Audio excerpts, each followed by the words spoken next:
우리가 요한계시록 21장에 있는 말씀을 함께 보았는데, 이제 이 말씀 중심에서 가장 복된 시작이라는 제목으로 말씀을 나눕니다. 우리는 지금 새해 첫날 첫 주일에 하나님께 예비하는 자로 이 자리에 함께 하고 있습니다. 참으로 복된 시작이 아닐 수가 없지요. 전도서의 말씀을 보면 해 아래 새 것이 없다고 선언하고 있습니다. 이미 있던 것이 후에 다시 있겠고, 이미 한 일을 후에 다시 할지라. 해 아래에는 새 것이 없나니 무엇을 가리켜 이르기를 보라, 이것이 새 것이라 할 것이 있으랴. 우리가 있기 오래 전 세대들에게도 이미 있었느니라 라고 전도서 1장 9절에서 10절에 말씀하고 있습니다. 자, 그런데 오늘의 본문 말씀에 보면 보좌에 앉으신 이가 이르시되 보라, 내가 만물을 새롭게 하노라 하시고, 또 이르시되 이 말은 신실하고 참되니 기록하라, 그렇게 말씀하십니다. 그리고 이 말씀을 하신 분이 어떤 분이라고 소개하고 있는가 하면, 나는 알파와 오메가요, 처음과 마지막이라, 그렇게 말씀하십니다. 이는 얼마든지 모든 것을 새롭게 시작도 하시고, 그 시작하신 일을 이루시고 마무리하시고 끝내시는 분이라는 말씀입니다. 해 아래에서는 분명히 새 것이 없지만 보좌에 앉으신 이분이 하시면 이분에 의해서 얼마든지 모든 것이 새롭게 된다는 사실을 강조해서 선포하고 있는 것이죠. 그래서 이 말이 신실하고 이 말이 참되다고 이것을 기록하라고까지 말씀해 주십니다. 우리는 그 하나님 앞에서 한 해를 시작하고 있는 것이죠. 시작이 참으로 복된 까닭이 여기에 있습니다. 여기 보좌에 앉으신 분이 누구라고요? 여러분, 그렇습니다. 바로 알파와 오메가, 처음과 마지막이 되시는 하나님이시죠. 여러분, 그 하나님께서 보좌에 앉으셔서 모든 것을 새롭게 하십니다. 이 말씀을 받은 사도 요한은 새 하늘과 새 땅을 보고 있습니다. 거기는 처음 하늘과 처음 땅은 없어졌고 바다도 있지 않았다라고 말씀합니다. 여러분, 우리 구원받은 자들이 영원히 살 곳은 지금 이 땅과 이 하늘이 아니라 하나님이 새롭게 준비하신 새 하늘과 새 땅인 것입니다. 안식일 교인들은 이 땅에서 우리가 여전히 새롭게 살아가야 한다고 이야기합니다. 여러분, 그러나 하나님은 이 땅, 처음 하늘, 처음 땅이 아니라 새 하늘, 새 땅을 예비하고 계시는 것이죠. 또 요한의 눈에 거룩한 성 새 예루살렘이 하나님께로부터 하늘에서 내려오는 것을 봅니다. 그런데 그 준비된 것이 마치 신부가 남편을 위해서 단장한 것처럼 준비되었더라 라는 것입니다. 신부가 자기 남편 될 신랑을 위해서 단장을 한 것처럼 하나님께서는 우리를 위해서 새 예루살렘을 잘 준비해서 오늘 우리를 기다리고 계신다는 것이죠. 준비가 너무너무 아름답고 너무너무 완벽하게 준비되어 있음을 사도 요한은 보고 있는 것입니다. 여러분, 그리고 이제는 요한의 귀에 큰 음성까지 들립니다. 보라, 하나님의 장막이 사람들과 함께 있음에 하나님이 그들과 함께 계시리니 그들은 하나님의 백성이 되고 하나님은 친히 그들과 함께 계셔서 모든 눈물을 그 눈에서 닦아주시니 다시는 사망이 없고 애통하는 것이나 곡하는 것이나 아픈 것이 다시 있지 아니하리니 처음 것들이 다 지나갔음이라. 우리가 이 땅에서 살고 있는 모든 것들은 다 지나가고 하나님께서 우리와 함께 하시면 다시는 우리가 울 필요가 없고 다시는 우리가 아플 필요가 없는 그런 축복의 자리에 영원토록 함께하게 될 것이라는 것이죠. 하나님께서 이처럼 자기 백성을 위해서 그들이 거주할 성, 거룩한 새 예루살렘을 아주 잘 준비해 놓고 계십니다.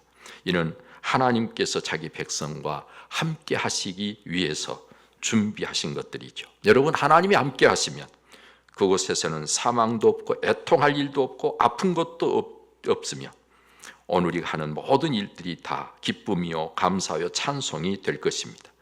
왜 그렇습니까? 하나님이 함께 계셔서 이와 같은 것들을 더 이상 용납하지 아니하시고 온갖 좋은 것으로 우리의 삶을 채우실 것이기 때문에 그렇습니다. 모든 눈물을 그 눈에서 닦아주신다는 것이 다시는 고통이나 아픔이나 슬픔이나 이런 것들이 우리의 삶 속에 있도록 놔두시지 않겠다는 말씀입니다. 여러분, 이렇게 하나님은 자기 백성을 위해서 이미 다 모든 준비를 끝내놓고 계시는 것이죠. 따라서 문제는 바로 오늘 우리인 것입니다. 우리가 하나님이 함께 하시기 합당한 하나님의 백성으로 인정을 받느냐, 그렇지 못하느냐가 관건이 아닐 수 없습니다. 하나님은 준비가 끝났는데 여러분들은 준비가 끝나셨나요? 하나님은 준비해 놓고 계시는데 여러분들은 지금 하나님과 함께할 준비가 돼 계시나요? 여러분, 과연 어떤 자가 하나님과 함께하기 합당한 자요, 어떤 자가 합당하지 못한 자인가? 오늘 성경은 그것을 우리에게 말씀하고 계십니다. 먼저 하나님과 함께하기에 합당한 그런 사람을 두 가지로 말씀해 주십니다. 첫째로 목마른 자다 그랬어요. 목마른 자가 하나님과 함께하기에 합당한 자다. 내가 생명수 샘물을 목마른 자에게 값없이 주리니라고 말씀했습니다. 이렇게 목마른 자에게 생명수 샘물을 주셔서 영원히 부족함이 없게 하시고 영생을 누리게 하신다는 말씀입니다.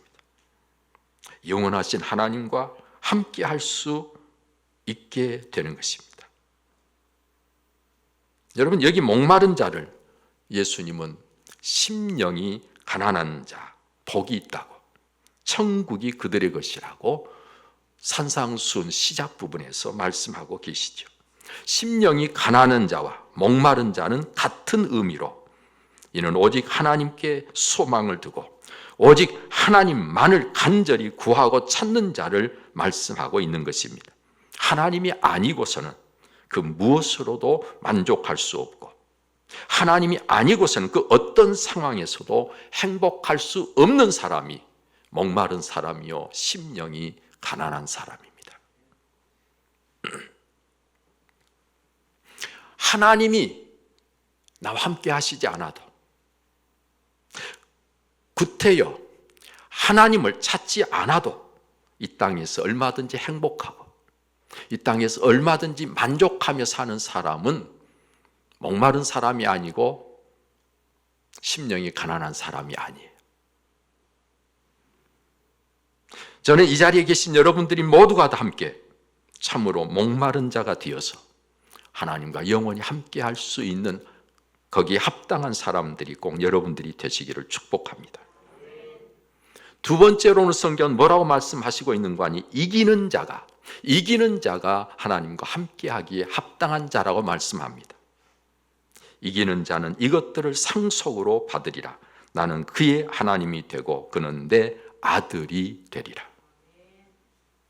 여기 이기는 자는 온갖 시험과 유혹과 박해 속에서도 죄와 악을 이기고 믿음을 지킨 자를 말씀해 주고 있습니다. 바울 사도의 표현대로 말하면 끝까지 믿음의 선한 싸움을 싸워 그 믿음을 지킨 사람인 것이죠.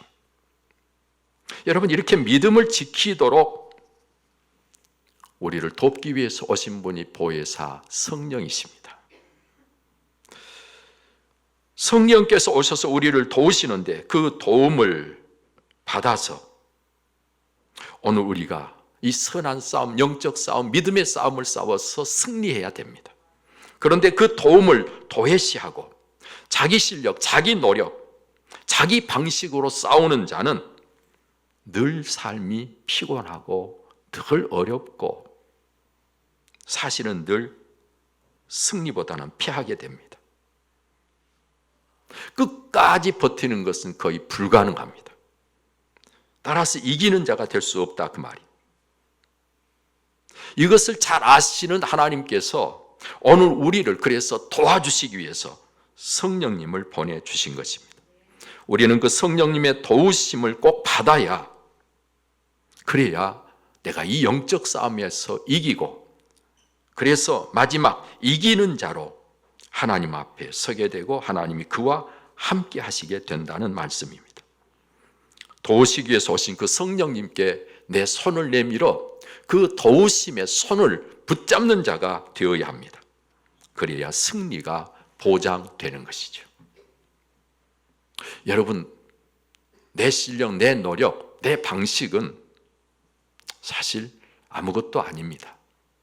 그런데 그 아무것도 아닌 내가 나를 도우시러 오신 하나님이신 성령님을 붙들게 되면, 성령의 그 도우심에 붙들리게 되면 오늘 우리는 아무리 강한 자라도 얼마든지 이길 수 있습니다. 그렇게 성령의 도우심을 받는 자가 어떤 사람인고 하니 끊임없이 도움을 구하며 기도하는 자입니다. 여러분들의 삶에 하나님의 도우심이 필요 없다면 여러분들은 기도의 손을 내밀지 않을 것이고, 정말 도움이 필요하다면 여러분들 기도의 손을 항상 들고 오늘을 살아가야 될 것입니다. 성령께서 도우시려고 하지만 우리 스스로가 거부하면 성령께서는 어찌할 방법이 없습니다. 우리가 도와달라고 하지 않고서는 성령께서 우리의 의견과 우리의 생각을 무시하고 우리를 도울 수는 없습니다. 우리가 도와달라고 할 때만이 성령의 도우심이 있게 된다는 말씀이죠. 사랑하는 여러분들이, 우리는 어떻게 하든지 영적 싸움에서 이기고 끝까지 믿음을 지켜야 합니다. 그래야 새 예루살렘이 나를 위해서 준비된 거룩한 성이 되는 것입니다. 영원토록 하나님이 나의 하나님이 되어주시고 나는 그의 아들이 되어 하나님과 함께 영광스러운 삶을 누리게 되는 것입니다. 여러분, 이를 위해서 저와 여러분들이 꼭 해야 될 일 중에 하나는 깨어 기도하는 것임을 잊지 마시기를 바랍니다. 그래야 우리가 끝까지 이기는 승리자가 되어서 오늘 약속하신 말씀 그대로 하나님과 함께하는 축복이 있게 됩니다. 다음으로 또 하나님과 함께하기 합당하지 않은 사람들에 대해서 8가지를 말씀해 주고 계십니다. 하나님과 함께하기 합당한 사람 2가지. 첫 번째는 뭐라고요? 목마른 사람. 두 번째는 뭐요? 이기는 사람. 그런데 합당하지 않은 사람은 8가지나 이야기합니다. 그 첫 번째, 두려워하는 자들이다 그랬어요. 두려워하는 자들. 여기서의 두려움은 참으로 두려워해야 할 하나님을 두려워하지 않음으로 해서 다른 것들을 두려워하는 사람을 말합니다. 가난이나 실패나 고통이나 죽음 등을 두려워하는 자를 말합니다. 이는 믿음이 없다는 증거가 됩니다. 이런 것들을 두려워하는 자들은 믿음이 없다는 그것 증거가 바로 그런 거예요. 하나님을 가볍게 또는 우습게 여기는 것이 바로 다른 것을 두려워할 때 일어나는 일들이란 말씀이죠. 하나님께서 말씀하시기를 두려워하지 말라. 믿기만 해라. 여러분, 안심하라. 내니 두려워하지 말라. 예수님께서 오늘 우리에게 하신 말씀들이죠. 그런가 하면 내가 내 친구 너희에게 말하노니 몸을 죽이고 그 후에는 능히 더 못하는 자들을 두려워하지 말라. 마땅히 두려워할 자를 내가 너희에게 보이리니 곧 죽인 후에 또한 지옥에 던져 넣는 권세 있는 그를 두려워하라. 내가 참으로 너희에게 이르노니 그를 두려워하라. 우리를 지옥에까지 던져 놓을 수 있는 바로 그분이야말로 우리가 두려워할 뿐이다. 그분을 두려워하면 세상에 다른 것은 두려울 것이 없습니다. 세상에 다른 것을 두려워하면 내가 정작 두려워할 그 하나님을 내가 지금 무시하고 가볍게 여기고 그 하나님을 내가 전적으로 신뢰하지 않고 있다는 증거가 된단 말이에요. 오늘 이 시간 여러분들은 오직 여호와 하나님 한 분만을 두려워함으로 오늘 이 성경에서 세상 다른 것을 두려워하는 자처럼 되어서 하나님과 함께하기에 합당치 못한 자가 되는 일이 없으시기를 바랍니다. 두 번째로는 성경은 믿지 아니하는 자들이라 말씀합니다. 믿지 아니하는 자들, 이들은 하나님을 하나님으로 인정하지 않고 사는 자들입니다. 그 하나님이 보내주신 예수님을 그리스도로 받아들이지 않는 자들입니다. 이 믿지 아니하는 자들은 하나님이 결코 함께 할 수 없는 자들이에요.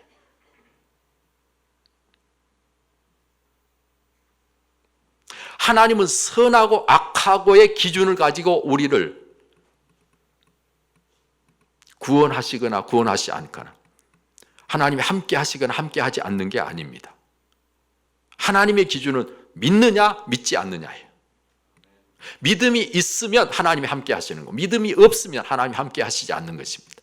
하나님이 함께 하시면 그곳이 거룩한 새 예루살렘인 것이고, 하나님이 함께 하시지 아니하면 오늘 우리는 하나님이 함께 하시지 아니함으로 저주 가운데 영원히 망하게 되는 것입니다.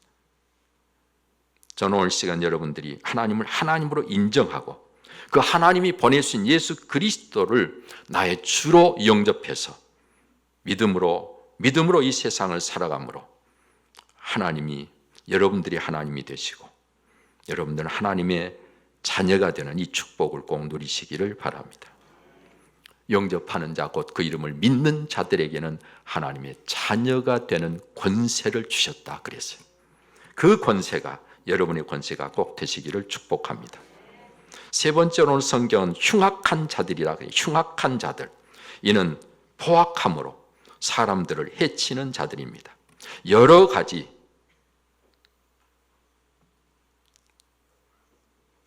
자기가 가진 힘, 자기가 가지고 있는 권세를 가지고 힘 없는 자들을 괴롭히고 그들에게서 빼앗고 그들을 해치는 자들이 여기서 흉악한 자들입니다. 지극히 작은 자들을 실족하게 하는 자들, 하나님은 바로 이런 자들에게 특별한 관심을 가지시고 우리 지극히 작은 자에게 한 것이 곧 내게 한 것이라고 말씀하시면서 하나님은 이들을 향한 특별한 마음을 갖고 계시는데, 바로 이렇게 힘없는 자들, 지극히 작은 자들에게 해를 끼치는 자들이 흉악한 자들이, 오늘 이들은 하나님이 함께하기에 합당치 않은 자들입니다. 네 번째로 살인자들이라 했어요. 살인자들, 남의 생명을 빼앗는 자들을 말하죠. 생명의 주인은 하나님이신데, 따라서 생명을 빼앗는 살인자들은 하나님을 정면으로 대적하는 자가 아닐 수 없습니다. 하나님이 생명의 주인이신데 그 생명을 빼앗는 자는 하나님과 맞서는, 하나님을 대적하는, 그래서 하나님께서 결코 함께 할 수 없는 자가 되는 것입니다.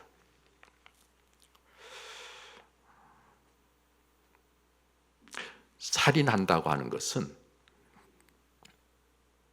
하나님께서 결코 용납할 수 없는 일입니다. 그 생명이 다른 사람의 생명이든 자기 자신의 생명이든 그 생명의 주인은 하나님이십니다. 우리는 그 생명을 해할 수 없고 그 생명을 빼앗을 수 있는 자격이 전혀 없습니다. 우리는 이 사실을 늘 기억하면서 살인자가 되지 않도록 조심해야 됩니다. 살인하는 사람은 딱 정해져 있는 게 아니에요. 어떤 사람이든 그런 상황, 그런 처지가 되면 그렇게 할 수 있습니다. 그래서 우리는 그렇게 하지 않기 위해서 생명의 주인이 내가 아니라 하나님이신 것을 항상 잊어서는 안 되는 거예요. 다섯 번째로 음행하는 자들이라 말씀합니다. 음행하는 자들은 하나님이 함께 할 수 없는 자들입니다. 여러분, 하나님이 주신 그 성은 남성과 여성입니다. 남성과 여성이 하나님이 주신 성입니다. 이것을 부인하려고 하는 자들이 별의별 짓을 다 하고 있는데, 여러분, 그 모든 잘못된 것들을 우리는 용납할 수 없습니다. 성이라고 하는 것은 하나님께서 남자와 여자가 친밀한 교제를 통해서 하나가 되도록 하시고 또 생육하고 번성하도록 하시기 위해서 거기 즐거움을 더하여 주신 것인데, 이런 목적과는 상관이 없이 그것을 수단으로 해서 즐거움만을 추구함으로 관계를 깨뜨리고 가정을 파탄내고 질서를 어지럽히는 것 등으로 인해서 야기되는 모든 일들이 바로 음행입니다. 음행은 배신의 행위이기도 합니다.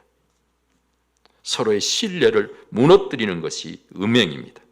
따라서 이는 육적으로나 영적으로나 관계를 파괴하는 악한 행위입니다.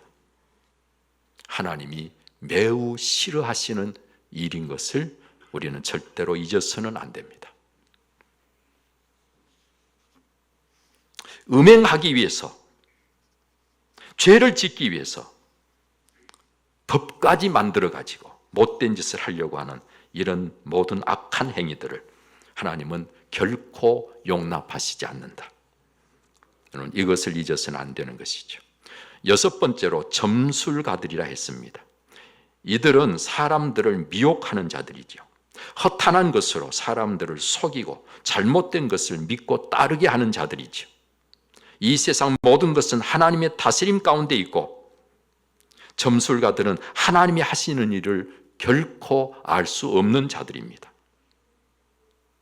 하나님께서는요, 선지자들을 통해서 하나님이 하시고자 하는 일들을 조금씩 우리에게 알게 해주셔서 우리는 그것을 계시라고 이야기합니다. 여러분, 하나님이 하시는 일을 모르는데, 하나님이 이 세상을 통치하시고 계시는데 어떻게 점술가들이 무엇을 안다고 이야기할 수 있겠습니까? 그들이 안다고 알려주는 모든 것들은 사실은 결국 알아도 몰라도 상관없을 일들을 알려주고 있을 뿐인 것이죠. 마치 사람들이 앞일을 또는 길 흉을 아는 것처럼 말하는 자들은 하나님께서 용납하시지 않습니다. 그들은 하나님이 함께 할 수 없는 자들이라는 사실을 우리에게 아주 분명하게 성경은 말씀하고 있는 것이죠. 일곱 번째로 우상 숭배자들이라고 했습니다. 이들은 하나님이 함께 할 수 없는 자들입니다. 우상 숭배는 헛된 것을 섬기며 따르는 자들을 말하는 것이죠. 장인에 의해서 사람 손으로 만든 것을 하나님이라 섬기는 것이죠. 호흡도 없는 것이 도움을 줄 것이라 그 앞에 비는 것이죠. 거짓된 것을 진리인 양 믿고 따르는 것을 말하는 것이죠. 가장 어리석은 일이 우상 숭배하는 것입니다. 따라서 그 결과 또한 아무런 유익이 없고 시간도 물질도 다 허비하는 것이 우상 숭배입니다. 이는 자기의 형상과 모양으로 지어주신 여호와 하나님을 가장 실망시키는 일이 바로 우상 숭배입니다. 우상 숭배를 성경에서는 헛된 것이다, 아무 가치가 없는 것이다. 하나님은 우리를 최고의 가치로 만들어 주셨는데 그 최고의 가치를 가진 사람이 아무 가치도 없는 것을 위해서 무엇을 한다고 하는 것은 하나님이 결코 용납할 수 없는 일이다. 마지막 여덟 번째로 거짓말하는 모든 자들이라 그랬어요. 거짓말하는 모든 자들. 여기서의 거짓말은 하나님께 거짓말을 한 것을 말합니다. 서원한 것을 지키지 않는 그것이 거짓말. 하나님과의 약속을 헌신짝처럼 버리는 일들 있어서는 안 되는 것입니다. 그 중에서도 특히 예수님을 믿는다고 하면서도 그 삶은 전혀 예수님과 상관없이 사는 자들이 이런 거짓말하는 자들입니다. 이 말은 결국 예수님을 믿지 않으면서 믿는 척을 하는 자들이라고 말씀할 수 있습니다. 믿는다면 믿는 대로 살아야 그 믿음을 인정받고 그 믿음으로 구원을 받을 텐데 믿는다고 말은 하는데 삶은 안 믿는 삶을 살고 있다. 이게 아주 결정적인 거짓말입니다. 거짓은 모든 관계를 깨뜨리는 것으로 사실은 마귀에게서 나오는 것이라고 성경은 말합니다. 요한복음 8장 44절에 너희는 너희 아비 마귀에서 났으니 너희 아비의 욕심대로 너희도 행하고자 하느니라. 그는 처음부터 살인자요 진리가 그 속에 없으므로 진리에 서지 못하고 거짓을 말할 때마다 제 것으로 말하나니 이는 그가 거짓말쟁이요 거짓의 아비가 되었습니다. 거짓말하는 자는 마귀가 거짓말의 아비가 되니까 모든 거짓은 마귀로부터 오는 것이다. 그래서 거짓말하는 자는 누구에게 속한 자인고 하니 마귀에게 속한 자다. 하나님은 믿는 자를 구원하시고 믿는 자와 함께 하시는데 믿는다는 것이 거짓이면 그 믿음은 하나님이 함께 하실 수 있는 믿음이 아니잖아요. 여러분, 그래서 이와 같이 거짓말하는 자들, 이들은 하나님이 함께 할 수 없는 자라고 하는 사실을 8번째로 말씀해 주고 있습니다. 여기 이 8가지 해당하는 사람들은 새 예루살렘에 함께 할 수 없는, 새 예루살렘에 함께 할 수 없는 자들은 어디 있죠? 오늘 성경은 불과 유황이 타는 못에 던져진다 그랬어요. 그리고 이것이 바로 둘째 사망이라 했습니다. 우리 8절 말씀 다시 한번 확실하게 말씀을 한번 읽겠습니다. 그러나 두려워하는 자들과 믿지 아니하는 자들과 흉악한 자들과 살인자들과 음행하는 자들과 점술가들과 우상 숭배자들과 거짓말하는 모든 자들은 불과 유황으로 타는 못에 던져지리니 이것이 둘째 사망이라. 불과 유황이 타는 못에 던져진다. 지옥불입니다. 그것이 둘째 사망이다. 사망은 우리가 사라지고 없어지는 게 아니라 불과 유황이 타는 못에 던져져서 영원토록 거기서 벗어나지 못하는 것이 바로 둘째 사망이죠. 저는 이 시간 단언컨대 하나님의 말씀은 그대로 이루어진다고 믿습니다. 따라서 오늘 이 말씀을 읽은, 오늘 함께 듣고 이 말씀을 생각한 여러분들 중에서는 단 한 분도 이 둘째 사망에 이른 분이 없기를 축복합니다. 대신에 하나님이 영원토록 함께 하시는 새 예루살렘 성에 거하는 여러분들이 되시기를 축복합니다. 이를 위해서 하나님이 함께 하시는 자로서 목마른 자와 이기는 자, 하나님이 함께 할 수 없는 자들로 8가지의 말씀을 여러분들이 항상 기억하고 하나님께서 함께 하시는 자 편에 여러분들의 삶을 두시기를 축복합니다. 그러면 올 한 해 여러분들의 삶이 하나님이 기뻐하시는 삶으로 날마다 살아가는 모든 삶 속에 하나님이 주시는 축복의 역사 함께 하실 줄로 믿습니다. 이제는 우리의 구원이신 주 예수 그리스도의 은혜와 아버지 하나님의 그 특별하신 사랑과 성령의 감동, 감화, 교통, 그 충만하심이 가장 복된 시작을 하되 하나님 앞에서 새 하늘과 새 땅을 바라보며 한 해를 시작하는 사람 우리 온 성도님들 심령 위에와 저들의 가정과 그 모든 생업 위에 이제로부터 영원토록 함께 하시기를 간절히 축원하옵나이다. 아멘.